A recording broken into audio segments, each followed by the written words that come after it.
Hello and welcome to Wednesday's Night Out. with your host Joseph, Turnpike Plaza 365 Rec Squad. We will be reading Built to Last: Successful Habits of Visionary Companies. Jim Collins, best-selling author of Good to Great. Jerry I. Perez. More than 1 million copies sold. Chapter 2. Clock building, not time telling. Above all, there was the ability to build and build and build, never stopping, never looking back, never finishing. The institution. In the last analysis, Walt Disney's greatest creation was Walt Disney, the company. Richard Shackle, the Disney version. I have concentrated all along on building the finest retailing company that we possibly could, period. Creating a huge personal fortune was never particularly a goal of mine. Sam Walton, founder, Walmart. Imagine you met a remarkable person who could look at the sun or stars at any time of day or night and state the exact time and date. It's April 23, 1401, 2:36 a.m. and 12 seconds. This person would be an amazing time teller, and we'd probably revere that person for the ability to tell time. But wouldn't that person be even more amazing if instead of telling the time, he or she built a clock that could tell the time forever, even after he or she was dead and gone? Having a great idea or being a charismatic visionary leader is time telling. Building a company that can prosper far beyond the presence of any single leader and through multiple product life cycles is clock telling. In the first pillar of our findings and the subject of this chapter, we demonstrate how the builders of visionary companies tend to be clock builders, not time tellers. They concentrate primarily on building and organization, building a ticking clock, rather than on hitting a market just right with a visionary product idea and riding the growth curve of an attractive product life cycle. And instead of concentrating on acquiring the individual personality traits of visionary leadership, they take an architectural approach and concentrate on building the organizational traits of visionary companies. The primary output of their efforts is not the tangible implementation of a great idea, the expression of a charismatic personality, the gratification of their ego, or the accumulation of personal wealth. Their greatest creation is the company itself and what it stands for. We came upon this finding when the evidence from our research punched holes in two widely held and deeply cherished myths that have dominated popular thinking and business school education for years: the myth of the great idea and the myth of the great and charismatic leader.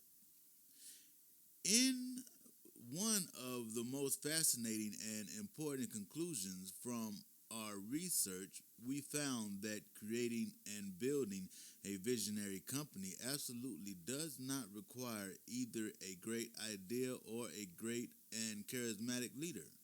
In fact, we found evidence that great ideas brought forth by charismatic leaders might be negatively correlated with building a visionary company.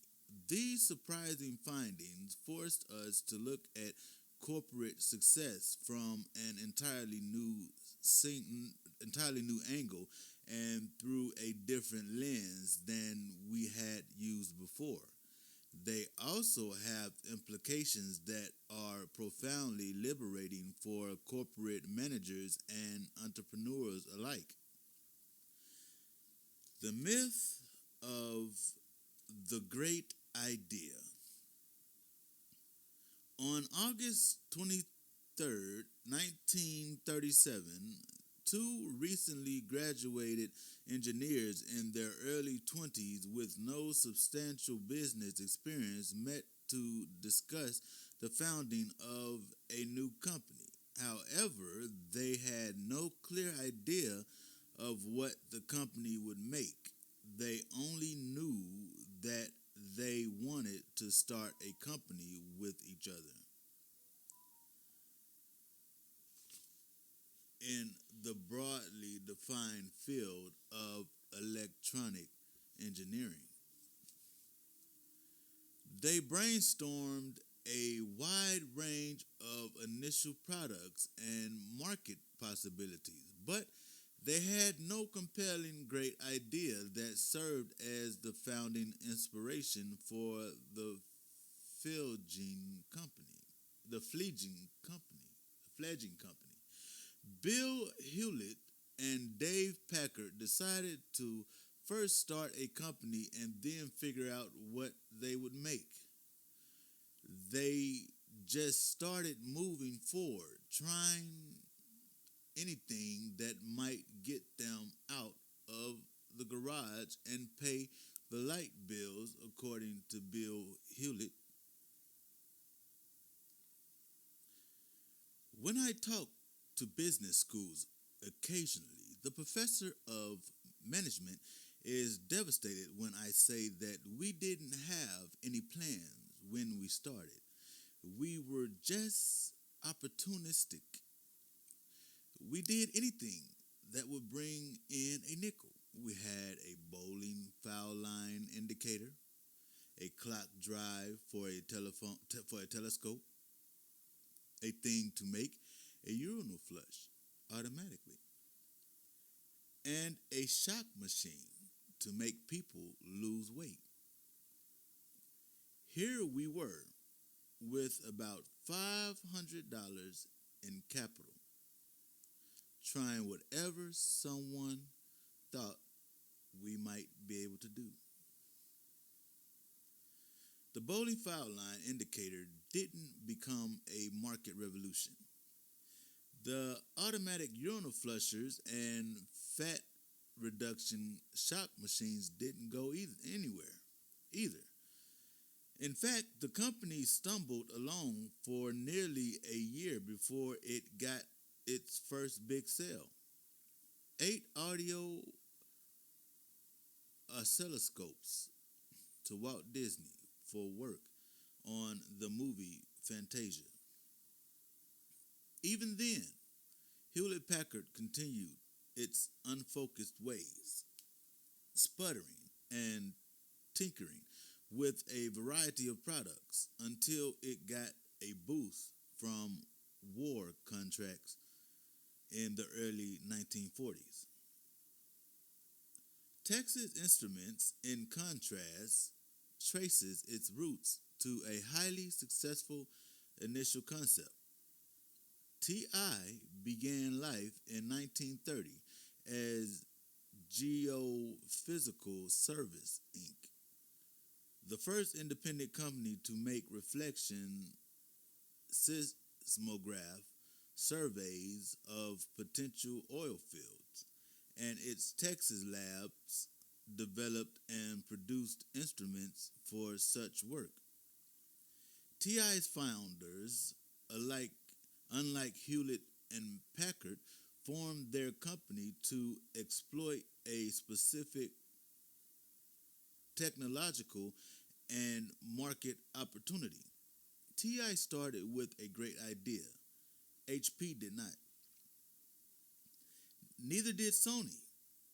When Masaru Ibuka founded his company in August of 1945, he had no specific product idea. In fact, Ibuka and his 7 initial employees had a brainstorming session after starting the company to decide what products to make. According to Akio Morita, who joined the company shortly after its founding, the small group sat in conference and for weeks they tried to figure out what kind of business this new company could enter in order to make money to operate. They considered a wide range of possibilities, from sweetened beans, pasta, soup, to miniature golf equipment and slide rules. Not only that, Sony's first product attempt, a simple rice cooker, failed to work properly, and its first significant product, a tape recorder, failed in the marketplace. The company kept itself alive in the early days by stitching wires on cloth to make crude but sellable heating pads. In comparison, Kenwood's founder, unlike Ibuka at Sony, appeared to have a specific category of products in mind. He christened his company with the name Kasuga Wireless Electric Firm in 1946, and since its foundation, according to the Japan Electronics Almanac, Kenwood has always been a specialist pioneer in audio technology. Like fellow legendaries Ibuka and Hewlett, Sam Walton also started without a great idea. He went into business with nothing other than the desire to work for himself and a little bit of knowledge and a lot of passion about retailing. He didn't wake up one day and say, "I have this great idea around which I'm going to start a company." No.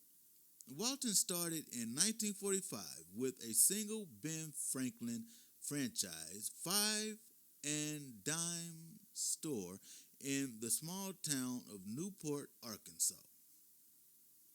"I had no vision of the scope of what I would start," Walton commented in a New York Times interview. "But I always had confidence that as long as we did our work well and were good to our customers, there would be no limit to us."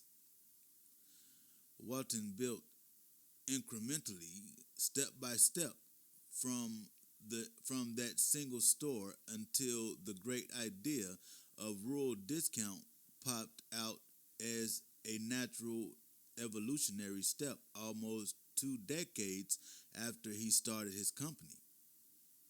He wrote in Made in America, "Somehow, over the years, folks have gotten the impression that Walmart was something that I dreamed about out of the blue as a middle-aged man, and that it was just this great idea that turned into an overnight success.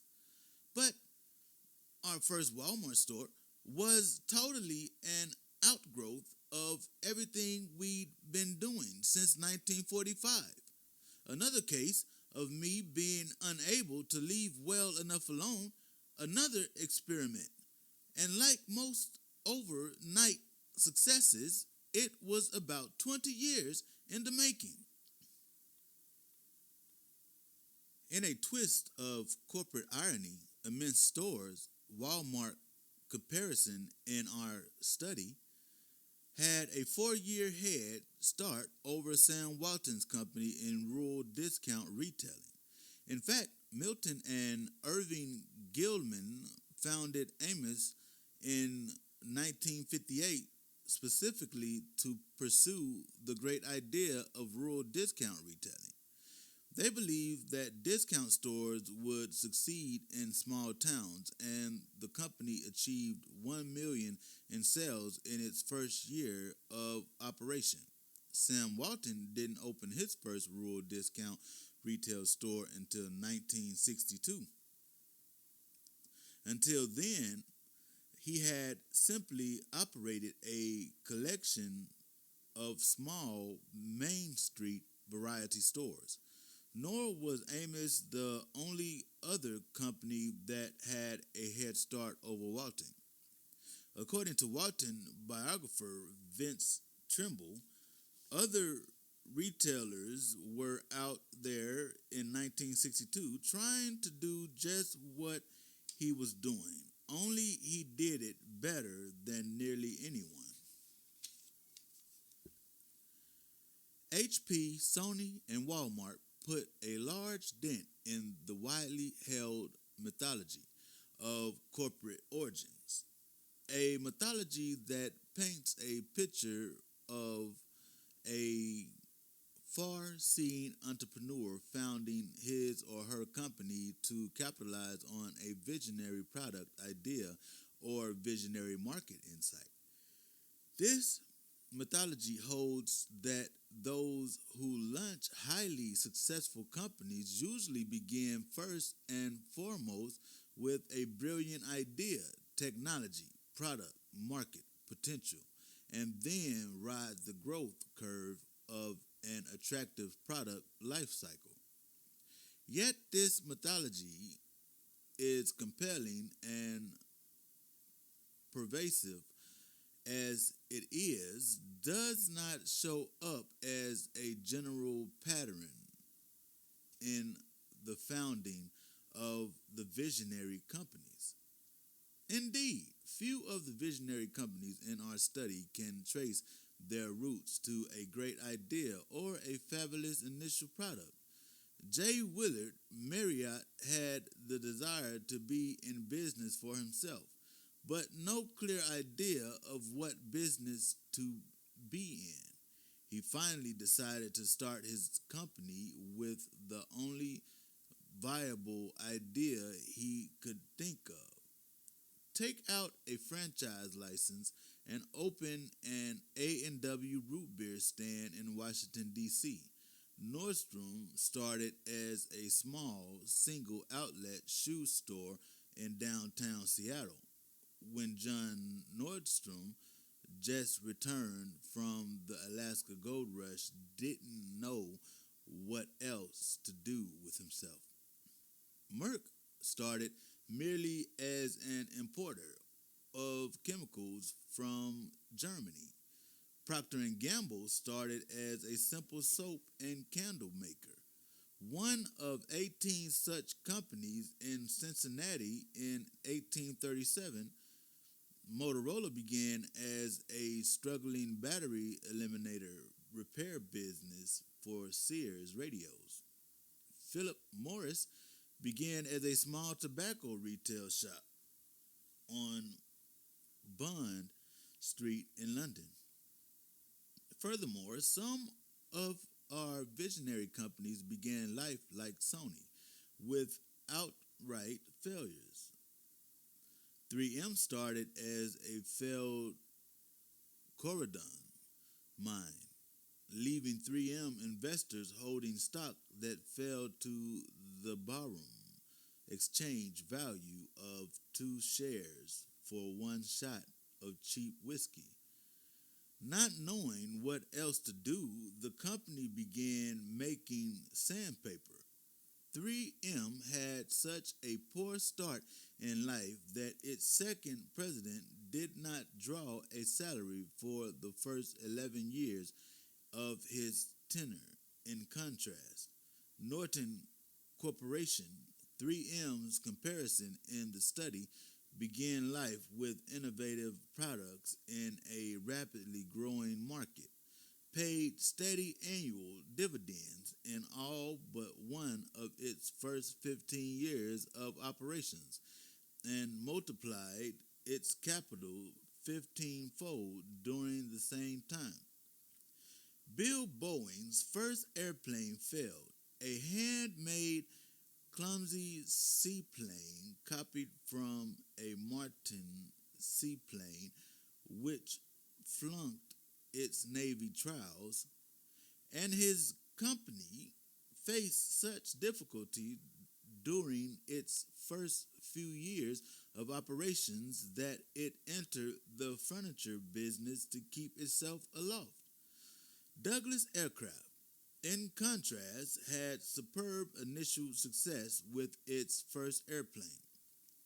Designed to be the first plane in history to make a coast-to-coast non-stop trip and to lift more load than its own weight, Douglas turned the design into a torpedo bomber, which he sold in quantity to the Navy. Unlike Boeing, Douglas never needed to enter the furniture business to keep the company alive. Walt Disney's first cartoon series, Alice in Cartoonland, ever heard of it, languished in the theaters. Disney biographer Richard Schenkel wrote that it was by a large and limp, dull, and cliche-ridden enterprise. All you could really say for it was that it was a fairly ordinary comic strip set in motion and enlivened by a photographic trick. Columbia Pictures, unlike Disney, attained substantial success with its first theater release. The film, more to be pitied than scorned, 1922, cost only $20,000 and realized income of $130,000, thus launching Columbia forward with a sizable cash cushion that funded the making of 10 additional profitable movies in less than 2 years. Waiting for the great idea might be a bad idea. In all, only 3 of the visionary companies began life with the benefit of a specific, innovative, and highly successful initial product or service. A great idea, Johnson & Johnson, General Electric, and Ford, and even in the GE and Ford cases, we found some slight dents in the great idea theory. At GE, Edison's great idea turned out to be inferior to Westinghouse's great idea. Edison pursued direct current, DC system, whereas Westinghouse promoted the vastly superior alternating current, AC system, which eventually prevailed in the U.S. market. In Ford's case, contrary to popular mythology, Henry Ford didn't come up with the idea of the Model T and then decided to start a company about that idea, just the opposite.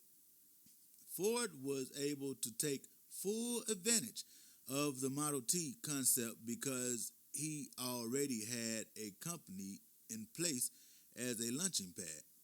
He founded the Ford Motor Company in 1903 to capitalize on his automotive engineering talent. His third company in as many years and introduced five models: models A, B, C, and F, and K, before he launched the famous Model T in October of 1908. In fact, Ford was one of 502 firms founded in the United States between 1900 and 1908 to make automobiles, hardly a novel concept at the time. In contrast to the visionary companies, we trace the founding roots of 11 comparison companies much closer to the great idea model: Amos, Burroughs, Colgate, Kenwood, McDonald, Lowe's, Douglas, Norton, Pfizer, R.J. Reynolds, Texas Instruments, Westinghouse, and Zenith. In other words, we found that the visionary companies were much less likely to begin life with a great idea than the comparison companies in our study. Furthermore, whatever the initial founding concept, we found that the visionary companies were less likely to have early entrepreneurial success than the comparison companies.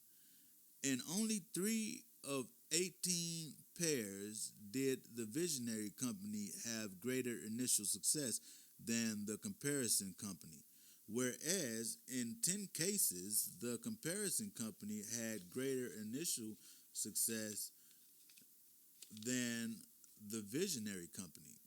5 cases were indistinguishable. In short, we found a negative correlation between early entrepreneurial success and becoming a highly visionary company. The long race goes to the tortoise, not the hare. In Appendix 2, we give a more detailed description of the founding roots of all the visionary and comparison companies.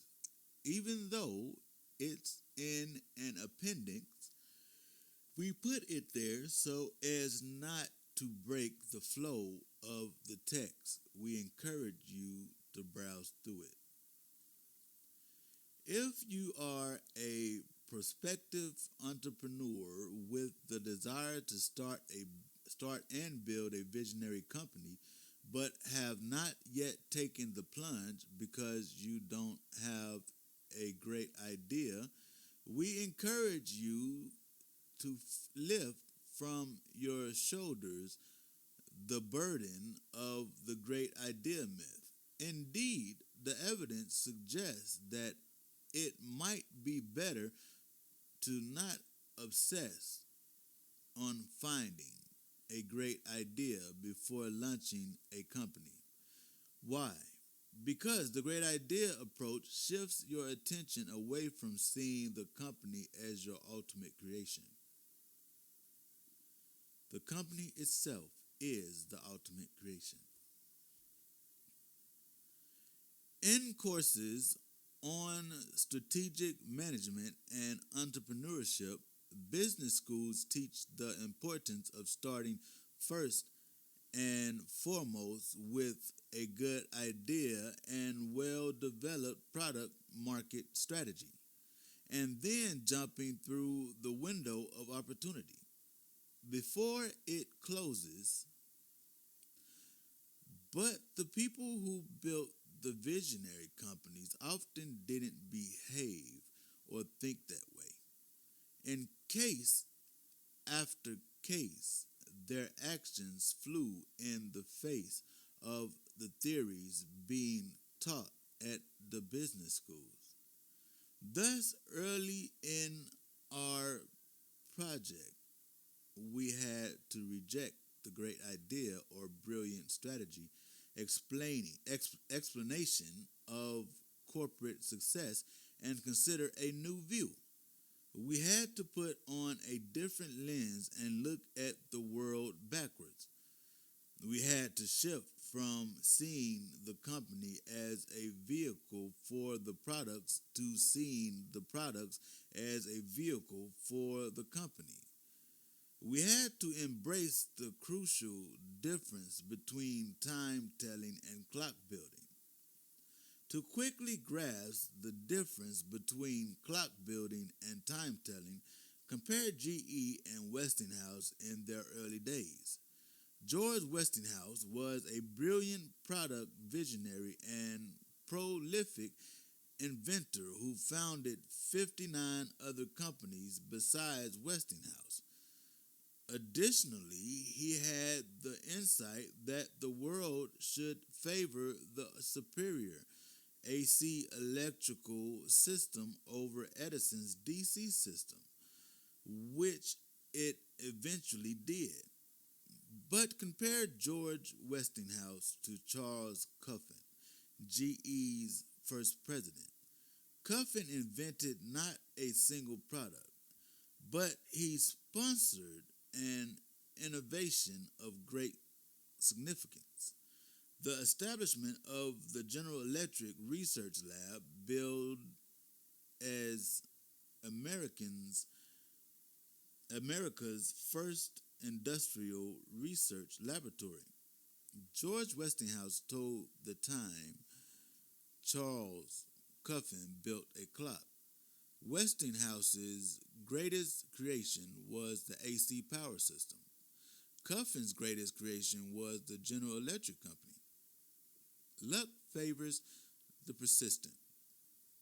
This simple truth is a fundamental cornerstone of successful company builders.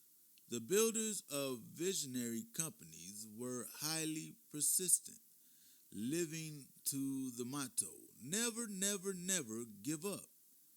But what to persist with? Their answer, the company. Be prepared to kill, revise, or evolve an idea. GE moved away from its original DC system and embraced the AC system. But never give up on the company. If you equate the success of your company with success of a specific idea, as many business people do, then you're more likely to give up on the company if that idea fails. And if that idea happens to succeed, you're most likely to have an emotional love affair with that idea and stick with it too long when the company should be moving vigorously on to other things. But if you see the ultimate creation as the company, not the execution of a specific idea or capitalizing on a timely market opportunity, then you can persist beyond any specific idea, good or bad, and move toward becoming an enduring great institution. For example, HP learned humility early in its life due to a string of failed and only moderately successful products. Yet Bill Hewlett and Dave Packard kept tinkering, persisting, trying, and experimenting until they figured out how to build an innovative company that would express their core values and earn a sustained reputation for great products. Trained as engineers, they could have pursued their goal by being engineers, but they didn't. Instead, they quickly made the transition from designing products to designing an organization, creating an environment conducive to the creation of great products. As early as the mid-1950s, Bill Hewlett displayed a clock-building perspective in an internal speech. Our engineering staff has remained fairly stable. This was by design rather than by accident. Engineers are creative people, so before we hired an engineer, we made sure he would be operating in a stable and secure climate.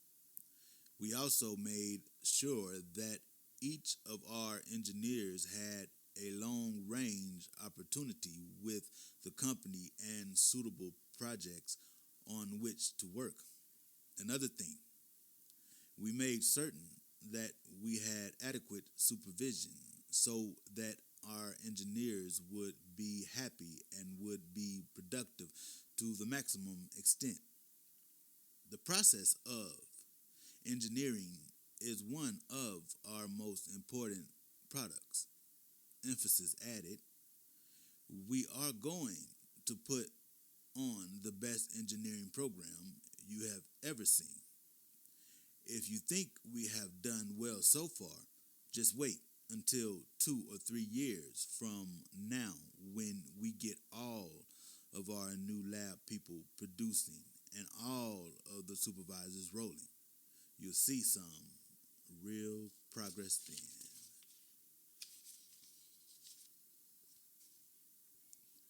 Dave Packard echoed the clock building orientation in a 1964 speech.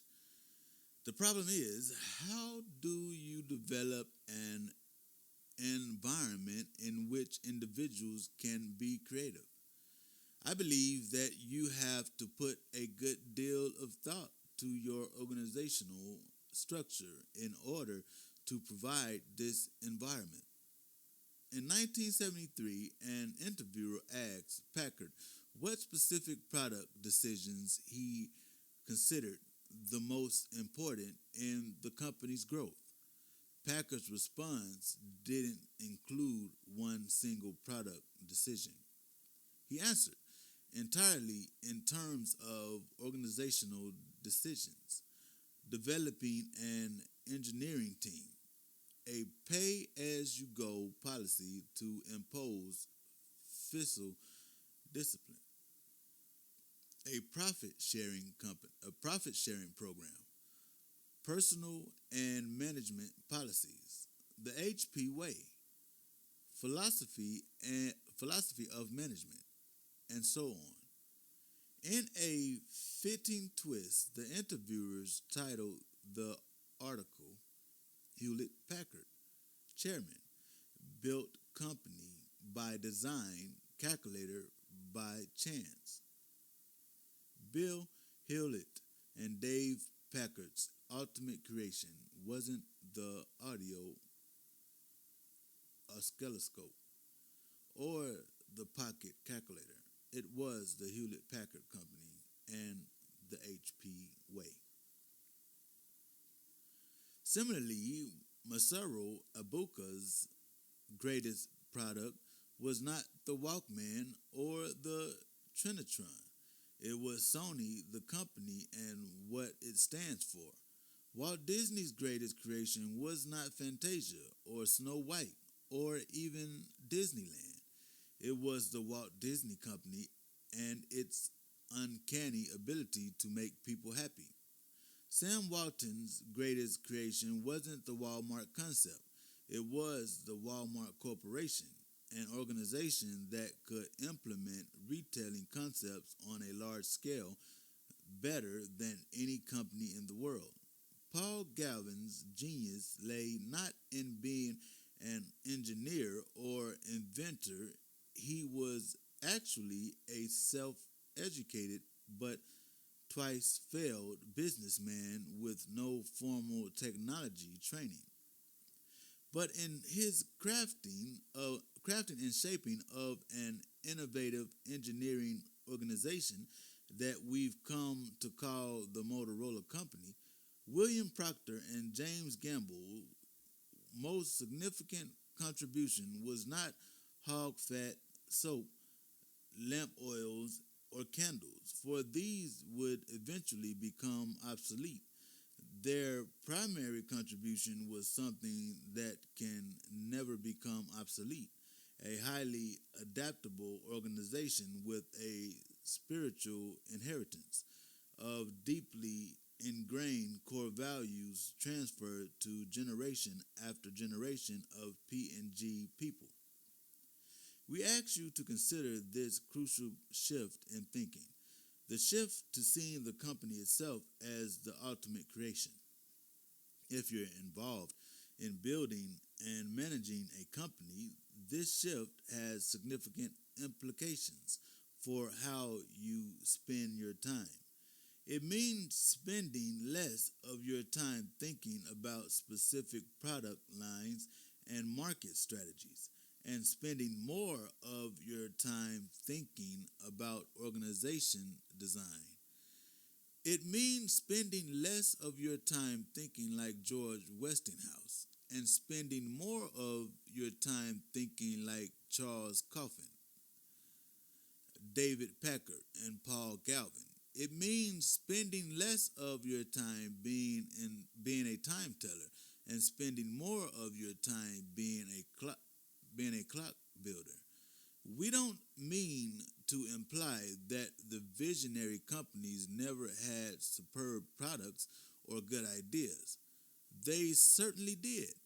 And as we'll discuss later in the book, most of them viewed their products and services as making useful and important contributions to customers' lives. Indeed, these companies don't exist just to be a company. They exist to do something useful. But we suggest that the continual stream of great products and services from highly visionary companies stems from them being outstanding organizations, not the other way around. Keep in mind that all products, services, and great ideas, no matter how visionary, eventually become obsolete. But a visionary company does not necessarily become obsolete. Not if it has the organizational ability to continually change and evolve beyond existing product life cycles. In later chapters, we will describe how the visionary companies achieve this. Similarly, all leaders, no matter how charismatic or visionary, eventually die. But a visionary company does not necessarily die. Not if it has the organizational strength to transcend any individual leader and remain visionary and vibrant decade after decade and through multiple generations. This brings us to a second great myth, the myth of the great and charismatic leader. When we ask executives and business students to speculate about the distinguishing variables, the root causes, in the success of the visionary companies, many mention great leadership. They point to George W. Merck, Sam Walton, William Proctor, James Gamble, William E. Boeing, R.W. Johnson, Paul Galvin, Bill Hewlett, Dave Packard, Charles Coffin, Walt Disney, J. Willard Marriott, Thomas J. Walton, and John Nordstrom. They argue that these chief executives display high levels of persistence, overcame significant obstacles, attracted dedicated people to the organization, influenced groups of people toward the achievement of goals, and played key roles in guiding their companies through crucial episodes in their history. And this is the crucial point, so did their counterparts at the comparison companies. Charles Pfizer, the Gilman brothers, Amos, William Colgate, Donald Douglas, William Bristol, John Mayers, Commander Eugene F. McDonald, Zenith, Pat Hargitay, T.I., George Westinghouse, Harry Kahn, Howard Johnson, Frank Melville.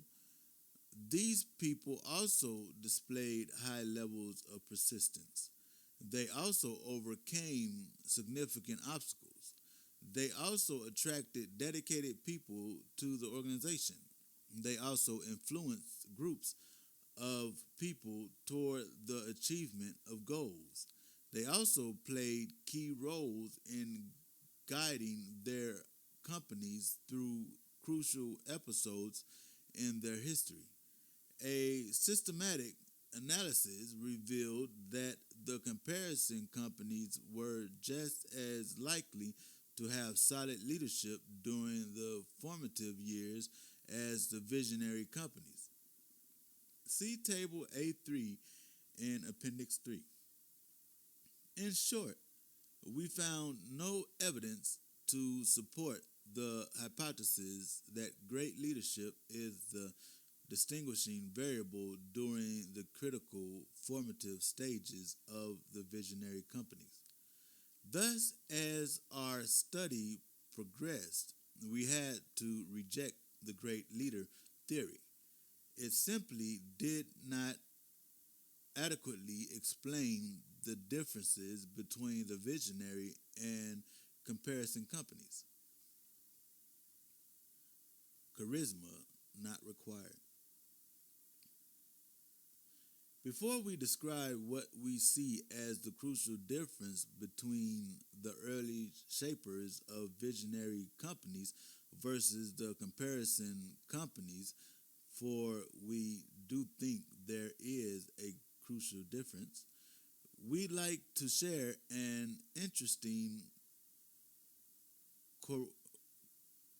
corollary. A high-profile, charismatic style is absolutely not required to successfully shape a visionary company. Indeed, we found that some of the most significant chief executives in the history of the visionary companies did not have the personality traits of the archetypal high-profile charismatic visionary leader. Consider William McKnight. Do you know who he is? Does he stand out in your mind as one of the great business leaders of the 20th century? Can you describe his leadership style?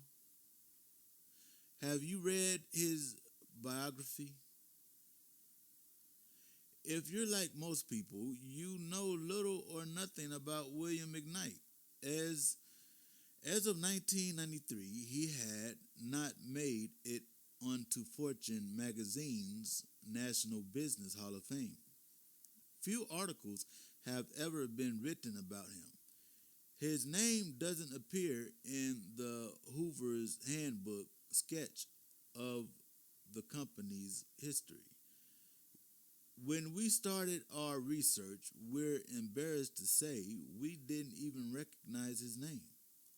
Yet the company McKnight guided for 52 years as general manager from 1914 to 1929, chief executive from 1929 to 1949, and chairman from 1949 to 1966, earned fame and admiration with business people around the world. It carries the revered name Minnesota Mining and Manufacturing Company, or 3M for short. 3M is famous. McKnight is not. We suspect he would have wanted it exactly that way. McKnight began work in 1907 as a simple assistant bookkeeper and rose to cost accountant and sales manager before becoming general manager. We could find no evidence that he had a highly charismatic leadership style. Of the nearly 50 references to McKnight in the company's self-published history, only one refers to his personality, and that described him as a soft-spoken gentleman. His biographer described him as a good listener, humble, modest, slightly stooped, unobtrusive, and soft-spoken, quiet, thoughtful, and serious. McKnight is not the only significant chief executive in the history of the visionary companies who breaks the archetypal model of the charismatic visionary leader. Masaru Ibuka of Sony had a reputation as being reserved, thoughtful, and introspective. Bill Hewlett reminded us of a friendly, no-nonsense, matter-of-fact, down-to-earth farmer from Iowa. Messrs. Procter and Gamble were stiff, prime, proper, and reserved, even deadpan. Bill Allen, the most significant CEO in Boeing's history, was a pragmatic lawyer, rather benign in appearance, with a rather shy and infrequent smile. George W. Merck was the embodiment of Merck restraint.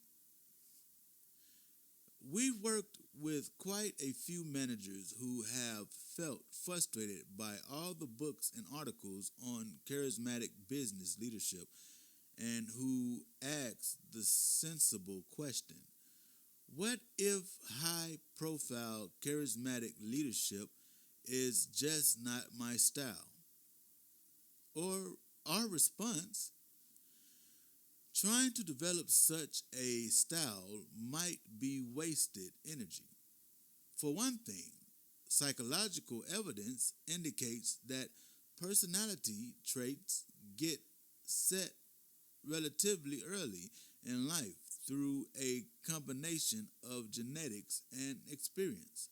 And there is little evidence to suggest that by the time you're in a managerial role, you can do much to change your basic personality style. For another, and even more important, our research indicates that you don't need such a style anyway. If you're a high-profile, charismatic leader, fine. But if you're not, then that's fine too, for you're in good company right along with those that build companies like 3M, P&G, Sony, Boeing, HP, and Merck. Not a bad crowd. Please don't misunderstand our point here. We're not claiming that the architects of these visionary companies were poor leaders. We're simply pointing out that a high-profile, charismatic style is nearly not required for building a visionary company. In fact, we speculate that a highly charismatic style might show a slight negative correlation with building a visionary company. But the data on style are too spotty and soft to make a firm statement. We're also pointing out, and this is the essential point of this section, that both sets of companies have had strong enough leaders at formative stages that great leadership be it charismatic or otherwise, cannot explain the superior trajectories of the visionary companies over the comparison companies. We do not deny that the visionary companies have had superb individuals atop the organization at critical stages of their history. They often did. Furthermore, we think it unlikely that a company can remain highly visionary with a continuous string of mediocre people at the top. In fact, as we will discuss in a later chapter, we found that the visionary companies did a better job than the comparison companies at developing and promoting highly competent managerial talent from inside the company, and they thereby attain greater continuity of excellence at the top through multiple generations. But as with great products, perhaps the continuity of superb individuals atop visionary companies stems from the companies being outstanding organizations, not the other way around. Consider Jack Welch, the high-profile CEO at General Electric in the 1980s and early 1990s. We cannot deny that Welch played a huge role in revitalizing GE, or that he brought an immense energy, drive, and a magnetic personality with him to the CEO's office. But obsessing on Welch's leadership style diverts us from a central point. Welch grew up in GE. He was a product of GE as much as the other way around. Somehow, GE, the organization, had the ability to attract, retain, develop, groom, and select Welch, the leader. GE prospered long before Welch and will probably prosper long after Welch. After all, Welch was not the first excellent CEO in GE's history, and he probably will not be the last. Welch's role was not insignificant, but it was only a small slice of the entire historical story of the General Electric Company. The selection of Welch stemmed from a good corporate architecture, and architecture that traces its roots to people like Charles Coffin, who, in contrast to George Westinghouse, took an architectural approach to building the company.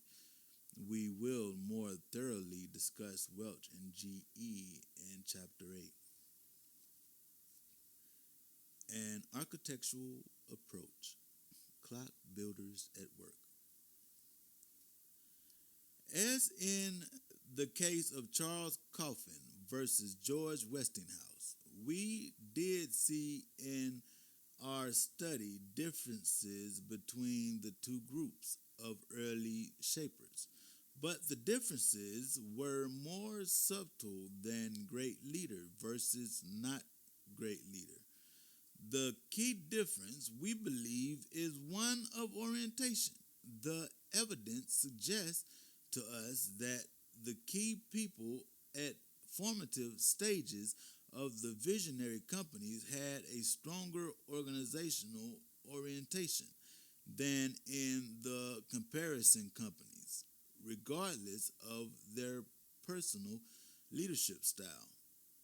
As the study progressed, in fact, we became increasingly uncomfortable with the term leader and began to embrace the term architect or clock builder. A second key difference relates to the type of clock they built, the subject of later chapters. The following contrasts further illustrate what we mean by an architectural or clock building approach. Citicorp versus Chase. James Stillman, Citicorp's president from 1891 to 1909 and chairman to